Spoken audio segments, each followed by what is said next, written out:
Look at that sky. It is not a plane. It is not a cruise missile. Those streaks, they look like the universe is falling apart. Like comets someone dragged down to Earth with a chain. On this night over Kyiv, the Russians showed something that makes your heart stop, not because of the boom, but because of the silence before the boom. This was the Oreshnik, not a rumor anymore. Not a test in some distant desert. A real strike, real war. And those glowing streaks slamming down? Those were not explosives. Those were kinetic rods, 6 of them, moving so fast the air itself catches fire around them. The Americans and the British have been sending their toys to Ukraine for years now. Patriot systems. Expensive radar, all of it, in one night, turned into scrap metal pretending to be useful. Why? Because Ukraine had just pulled a very nasty trick. A drone strike on a school dormitory in Lugansk. A place full of sleeping people, kids mostly, 21 dead, 42 more bleeding.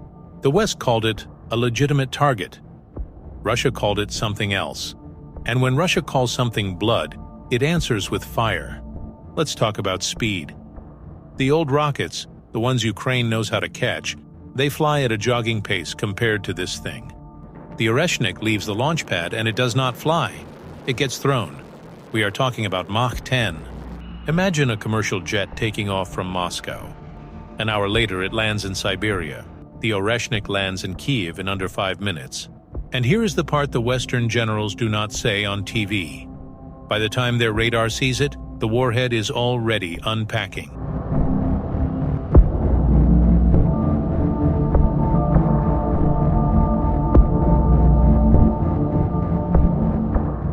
You see those videos from the balconies?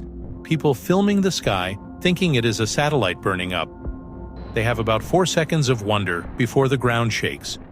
The IRBM does not give you a warning siren, it gives you a light show. The Kremlin was very quiet for a few hours after that Lugansk dormitory got hit. Quiet like a man counting to 10 before he swings. The world thought maybe Russia would grumble. Send an angry letter to the UN? No. Moscow looked at the calendar. They looked at the NATO summit happening in Europe.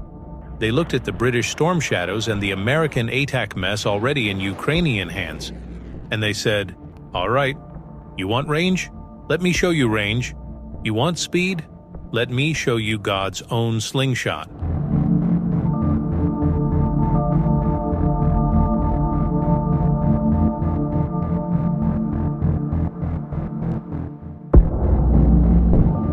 Do not forget the first punch. That dormitory in Lugansk. The official story from Ukraine said it was an accident, a misfire. But the Russians pulled the bodies out themselves. Kids born in 2012, 2015. They were sleeping. And a drone, a cheap little drone with a big hate in its belly, turned their ceiling into their grave. Retaliation is an ugly word, but in the Donbass, it is the only language spoken. The Russians have been screaming about red lines for 2 years. Every time the West steps over one, Moscow shuffles its feet and looks down. Not this time. The Oreshnik was not sent to destroy a military base. It was sent to answer a question. The question was, can you hit us where we live? The answer was a row of burning comets over the capital. And here is the message for the West. You are watching these videos on your phones in London, in Berlin, in Washington, and you are thinking, thank God it is over there. But the Russian commander looking at the launch button, he is thinking something different. He is thinking, if I can put 6 hypersonic rods through the front door of Kyiv, what stops me from putting them through the back door of a base in Poland? Nothing. Absolutely nothing. Your air defense is a joke. The punchline is happening right now on YouTube. Watch the impact again. See how the ground ripples? That is not an explosion of fuel and shrapnel. That is pure kinetic energy. A telephone pole-sized piece of tungsten moving at 10 times the speed of sound hits the dirt, and the dirt forgets how to be solid. It behaves like water. The shockwave travels sideways, upward, downward. It collapses bunkers that were built to survive a nuclear blast. It turns reinforced concrete into sand. Ukraine's best defenses, the Patriot batteries the Americans bled their own stockpiles to provide, they are designed to catch a slower, dumber missile. An IRBM coming from the stratosphere, splitting into 6 independent warheads, each one faking its own trajectory? The computer does not even have time to be confused. It just shuts down. It says, "I cannot solve this equation. Goodbye." The Russians knew this. They have known this for months, but the West kept whispering in Ukraine's ear, "Hit them deeper, hit them harder, use our weapons." And Ukraine listened. They hit that school. They killed those children. And Moscow finally said, "Enough of the chess game. Let's play checkers. You take one of mine, I take the whole board." Listen to what the Kremlin actually said after the strike. They did not brag. They did not dance. They said, the Oreshnik was a response to the Western-backed attack on a civilian dormitory. They said, "This is a warning. The next time your drones touch Russian soil, the comets will not fall on an empty field.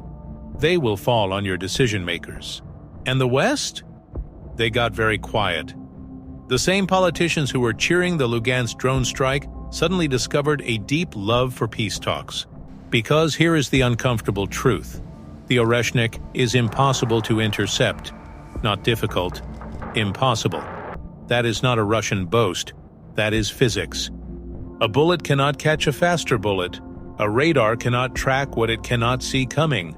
Every video filmed by those scared civilians in Kyiv, the ones who looked up and saw the end of the world wearing a tail of fire, that video is now a trophy in Moscow.